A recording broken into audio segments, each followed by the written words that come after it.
బంతి పువ్వు చెప్పింది బంగారు రంగు నాదని. చామంతి పువ్వు చెప్పింది చలికాలంలో వస్తానని. మల్లి పువ్వు చెప్పింది మండు టెండలో వస్తానని. అన్ని పువ్వులు అన్నాయి కమ్మని తేనెని ఇస్తామని.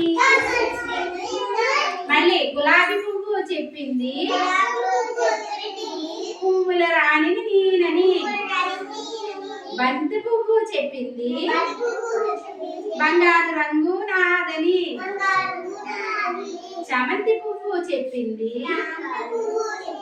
చలికాలంలో పూస్తానని.